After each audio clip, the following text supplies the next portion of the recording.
Hi friends, welcome to my channel. అందరు ఎలా ఉన్నారు? నేనైతే చాలా బాగున్నా. ఈరోజు వీడియో ఏంటంటే మా కన్నయ్యకి చాలా ఇష్టమైన డ్రై ఫ్రూట్స్ లడ్డు రెసిపీ అయితే నేను చేయబోతున్నా. రెసిపీ చాలా సింపుల్. నా ఛానల్ని ఫస్ట్ టైం చూస్తున్న వాళ్ళైతే సబ్స్క్రైబ్ చేసుకోండి, లైక్ షేర్ మాత్రం మర్చిపోవద్దు. సరే, మరి వీడియోలోకి వెళ్ళిపోదామా?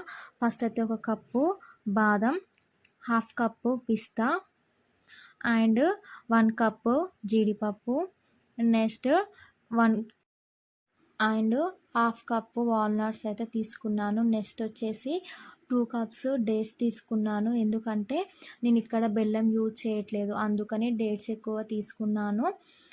నెక్స్ట్ ఒక ప్యాన్ తీసుకొని ప్యాన్ హీట్ వేసుకోవాలి. తర్వాత బాదం వేసుకొని అవి కలర్ చేంజ్ అయ్యే వరకు కలుపుతూనే ఉండాలి. ఈ ప్రాసెస్ అంతా సిమ్లోనే చేయాలి.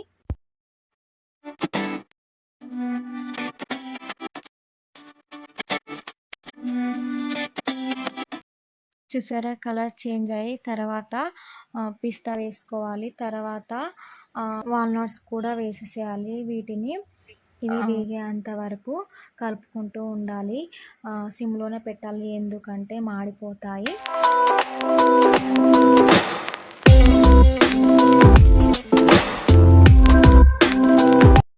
అవి వేగిన తర్వాత జీడిపప్పు అయితే వేసుకోవాలి, ఎందుకంటే జీడిపప్పు మాడిపోతుంది కాబట్టి లాస్ట్లో అయితే వేసుకుంటున్నాను. ఇవి బాగా ఒక కలర్ వచ్చే వరకు వేగనిచ్చుకోవాలి.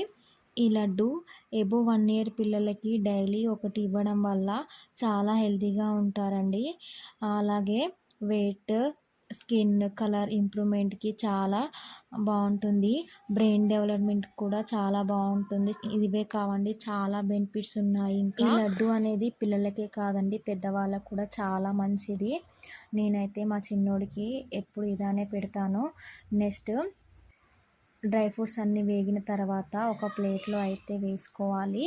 అవి బాగా చల్లారే వరకు ఉండనిచ్చుకోవాలి, ఎందుకంటే లడ్డు అనేది ఖరాబ్ కాకుండా ఉంటుంది.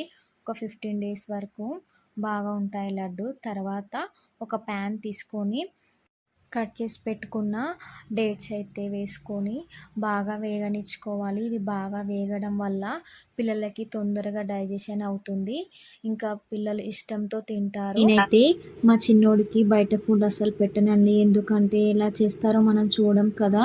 మనం హెల్తీగా లేకపోయినా మన పిల్లలు చాలా బాగుండాలి కదా, అందుకే నేను ఏదైనా ఇంట్లోనే ప్రిపేర్ చేసి పెడతాను. ఎంత కష్టమైనా సరే నేర్చుకుని మరీ చేస్తాను. నాకు ఇలానే ఇష్టం కూడా.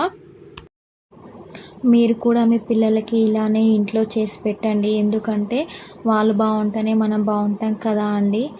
ఇంకా నెక్స్ట్ వచ్చేసి బాగా వేగిన తర్వాత వీటిని కూడా పక్కన పెట్టేసుకోవాలి, బాగా చల్లారుతాయి. చూసారు కదా, డ్రై ఫ్రూట్స్ అయితే చల్లగా అయిపోయాయి. ఇలా మొత్తం చల్లగా అయిపోయాయి. తర్వాత మిక్సీ బౌల్ తీసుకొని అందులో కొన్ని వేసుకొని మెత్తగా గ్రైండ్ చేసుకోవాలి.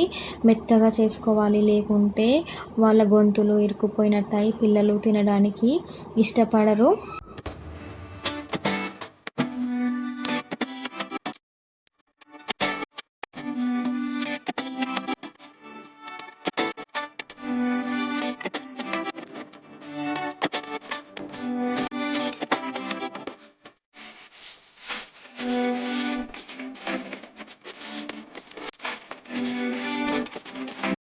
డేట్స్ కూడా మెత్తగా గ్రైండ్ చేసుకున్నాను.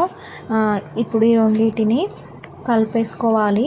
తర్వాత నేను ఇలాచీల పౌడర్ అయితే వేసుకున్నాను. నేను షుగర్తో పట్టుకున్నాను, అందుకే వైట్ కలర్లో వచ్చింది.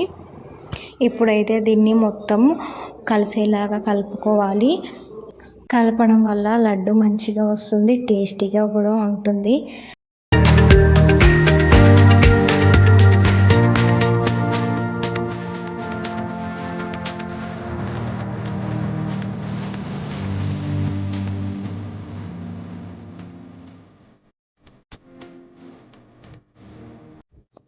ఇదైతే మొత్తం మిక్స్ అయ్యే వరకు కలుపుకోవాలి. కలిపిన తర్వాత లడ్డు ఇలా రావాలి. రాకపోయి ఉంటే మీరైతే గీ యాడ్ చేసుకోండి, నాకు వస్తుంది కాబట్టి. నేనైతే గీ యాడ్ చేయలేదండి. ఇలా చిన్న సైజులో అయితే లడ్డూలు చేసుకోవాలి. మా బాబు 1 ఇయర్ బాబు కాబట్టి నేనైతే మీడియం సైజులో చేస్తున్నాను. ఇంకా మీకు చిన్న సైజులో అయినా చేసుకోవచ్చు. ఇలా చేసి పెట్టి డైలీ మార్నింగ్ టైంలో ఇవ్వండి. పిల్లలు చాలా హెల్తీగా ఉంటారండి. ఇంకెందుకండి లేటు, మీరు కూడా ఈ హెల్దీ డ్రై ఫ్రూట్స్ లడ్డు మీ పిల్లలకి చేసి పెట్టండి. బాగా తింటారు అండ్ హెల్తీగా కూడా ఉంటారండి. ఓకేనండి, బాయ్ మరి.